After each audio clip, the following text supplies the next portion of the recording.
President అండి మార్పు. Praise lord brother. Ravi గారు అమలాపురం నుంచి. మీ ప్రశ్న ఏంటి ఆఫీసర్తో పంచుకోండి. అయ్యగారు వందనాలండి. వందనాలండి. Praise the lord. Praise lord అయ్యగారు. మీరు బాగున్నారు అయ్యగారు? నేను బాగున్నాను, మీరు కూడా బాగున్నారు, మనందరం బాగుంటాం. చెప్పండి. ప్రశ్న ఏంటంటే, ఈ మధ్యన ఒక పేరు పొందిన దైవజనులు ఒక ఆయన, మనం ఏది కూడా ప్రశ్నించకూడదు, ప్రశ్నిస్తే మనం క్రైస్తవులం కాదు, ఒకవేళ మనం ఒకళ్ళు వెళ్ళి మనం న్యాయం అడిగాం అనుకో, అతను కూడా మనకి అన్యాయం చేస్తే, ఒక ప్రధానమంత్రి ఒకవేళ మనకి అన్యాయం చేస్తే తర్వాత ఎవరి దగ్గర రావాలి, మనం ఎవరిని అడగాలి? దేవుడినే కదా, అదేదో ముందే దేవుడిని అడగాలి కదా అని అన్నారు. దాని గురించి ఏమంటారు అయ్య?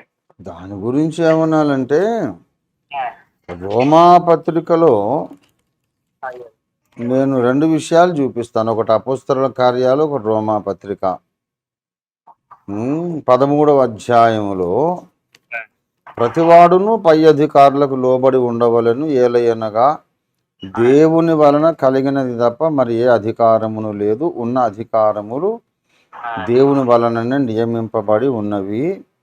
3వ వచనం, ప్రభుత్వము చెయ్యువారు చెడ్డ కార్యములకే గాని మంచి కార్యములకు భయంకరులు కారు. నీకు మేలు కలుగుటకు అధికారులు దేవుని పరిచారకులు.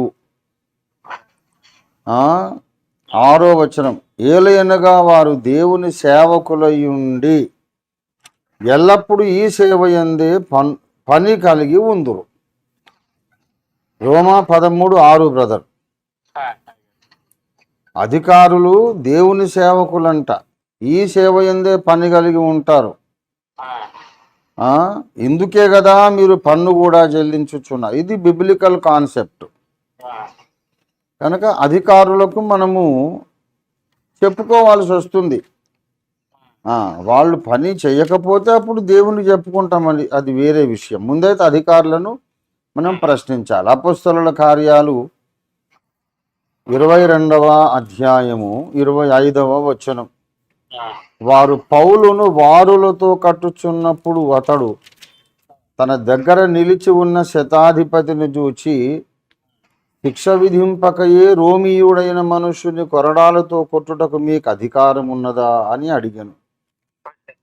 పౌలు ప్రశ్నించాడు కదా అధికారిని.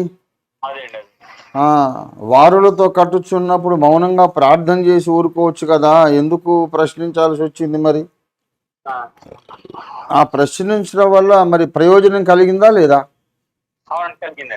మరి అలాగా మనం మానవ ప్రయత్నం చేస్తాము, మానవాధికారాలను కూడా మన అధికారాన్ని మనం న్యాయం కొరకు అడుగుతాం. మనం వాళ్ళు పని చేయనప్పుడు ఆ పై అధికారి దేవునికి చెప్పుకుంటాం. అసలు ప్రశ్నించి రోడ్ల మీదకి వచ్చి ప్రశ్నించి అడిగేలాగా అంటే అసలు మీరు క్రైస్తవులే కాదు అంటే పౌలు క్రైస్తవుడు కాదన్నమాట. ఇప్పుడు మరి మీ అయ్యగారు చెప్పిన దాన్ని బట్టి పౌలు కాకపోతే మనం ఆ గొప్ప క్రైస్తవులు.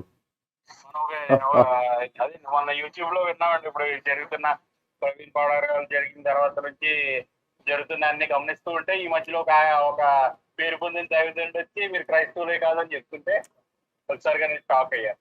అదే ఆయన తెలియదు, పేరు పొంది ఉండొచ్చు కానీ ఆయనకు తెలియదు. ఇప్పుడు ఆ లెక్కన పౌలు భక్తుడే తప్పు చేసినట్టు అవుతుంది. పౌలే క్రైస్తవుడు కాదన్నమాట. పౌలు కంటే ఈయనకి ఎక్కువ తెలుసు అన్నమాట.